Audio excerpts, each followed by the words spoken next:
پھر بھی وہ اللہ تعالیٰ کی آیت سے وہ گردانی کرے گا، اپنے والدین کو تکلیف پہنچائے گا، تو سنو اللہ تعالیٰ کی وعید ہے وہ تمہیں دہے کی آگ میں جلائے گا۔ ایسے شخص پر اللہ اور اس کے رسول اور تمام فرشتوں کی لعنت ہے جو اپنے والدین کو پالے اور وہ ان کی خدمت کر کے اپنے کو جنت کا حقدار نہ بنا رہے۔ ترمذی شریف کی روایت میں کہ حضور صلی اللہ علیہ وسلم نے فرمایا اللہ کی خوشنودی ماں باپ کی خوشنودی میں ہے، اور اللہ کی ناراضگی ماں باپ کی ناراضگی میں۔ جس سے ماں باپ خوش ہے تو اس سے اللہ خوش ہے، اور جس سے ماں باپ ناراض اس سے اللہ ناراض۔ محترم حضرات، ایک حدیث بقول سنے کہ علقمہ نامی ایک صحابی گزرے جو نماز اور روزے کے بہت پابند تھے، لیکن جب ان کے انتقال کا وقت قریب آ گیا تو ان کے منہ سے باوجود کلمہ شہادت جاری نہیں ہو رہا تھا۔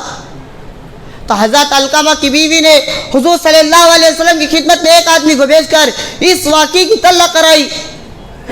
تو آپ صلی اللہ علیہ وسلم نے حضرت علقمہ کی والدہ کو اس کی اطلاع کرائی۔ تو آپ صلی اللہ علیہ وسلم نے فرمایا تم میرے پاس آتی ہے کہ میں خود تمہارے پاس میں آ جاؤں؟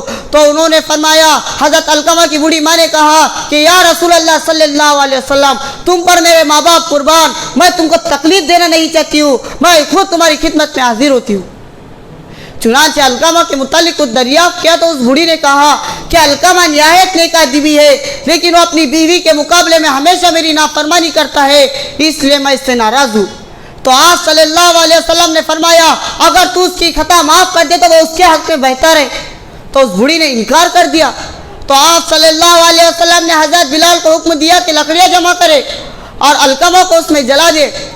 بوڑھی یہ سن کر گھبرا گئی، اس نے حضور صلی اللہ علیہ وسلم سے دریافت کیا کیا تم میرے بچے کو جلاؤ گے؟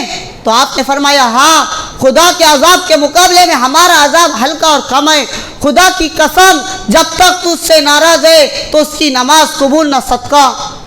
تو حضرت علقمہ کی بوڑھی ماں نے کہا کہ میں آپ کو آج تمام لوگوں کو گواہ دیتی ہوں کہ میں نے علقمہ کو معاف کر دیا۔ تو آپ صلی اللہ علیہ وسلم نے لوگوں کی طرف مخاطب ہو کر فرمایا کہ جاؤ دیکھو علقمہ کی زبان پر کلمہ جاری ہوا یا نہیں۔ کچھ لوگوں نے آ کر بتایا کہ یا رسول اللہ علقمہ کی زبان پر کلمہ جاری ہو گیا اور کلمہ شہادت سے اس کا انتقال ہوا۔ تو آپ صلی اللہ علیہ وسلم نے فرمایا حضرت علقمہ کی کفن اور غسل کا حکم دیا اور خود جنازے میں تشریف لے گئے۔ علقمہ کو دفن کرے بعد فرمایا کہ مہاجرین اور انصار میں جس نے بھی اپنی ماں کی نافرمانی کی ہوں گی اس وقت تکلیف پہنچایا ہوگا تو سنو اس پر اللہ اور اس کے رسول اور تمام لوگوں کی لعنت ہے۔ آئیے دعا کرتے ہیں کہ اللہ تعالی ہم سب کو ماں باپ کے ساتھ حسن سلوک کرنے والا بنا دے، ان کے حقوق کو پورا کرنے والا بنا دے، آمین۔ وآخر دعوانا ان الحمدللہ رب العالمین وما علینا الا البلاغ۔ ماشاء اللہ، اللہ تعالی ہم سب کو اپنے والدین کا قدردان بنائے، اور جن کے والدین یا ان میں سے کوئی اس دنیا سے رخصت ہو چکے ہیں ان کی مغفرت فرمائے۔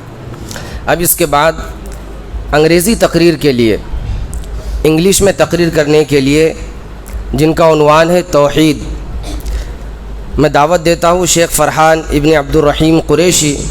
یہ حفظ دوم کے طالب علم ہے اور پوسد کے رہنے والے ہیں، وہ آئے اور انگلش میں تقریر پیش کریں۔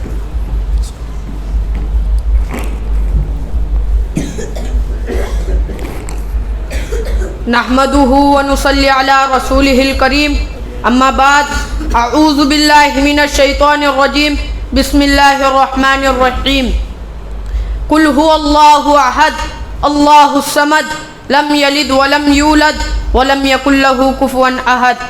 محترم صدر جلسہ، مہمانان خصوصی اور سامعین کرام، السلام علیکم ورحمۃ اللہ وبرکاتہ۔ My topic is monotheism یعنی توحید۔ May peace be with us as we gather here today in this wonderful occasion.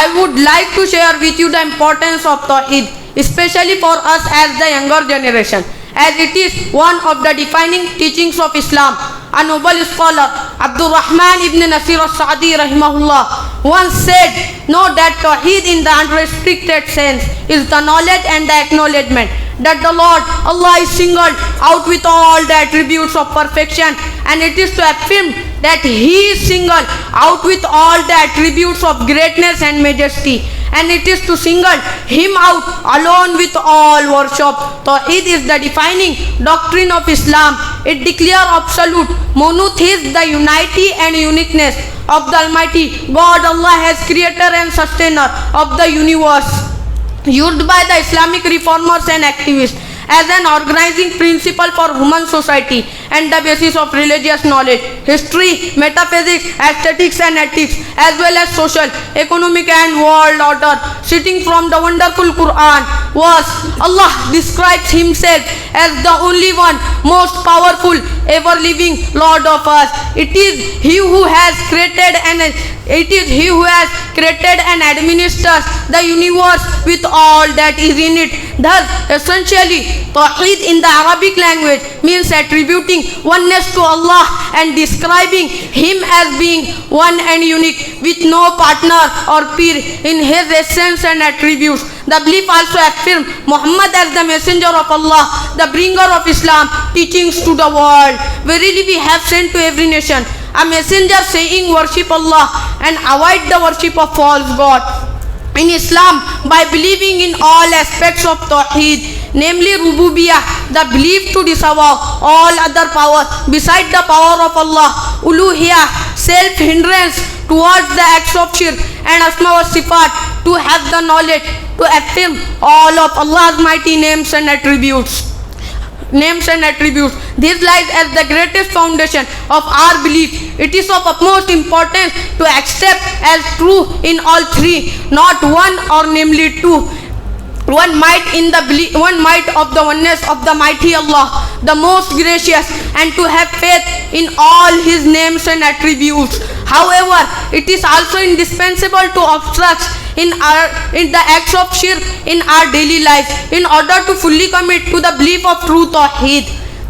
Related by a Muslim hadith, the Prophet Muhammad, peace be upon him, himself commits to Tawheed by reciting Surah Al-Kafirun and Al-Ikhlas in the Sunan of Fajr and end with reciting these two surah in the Witr prayer.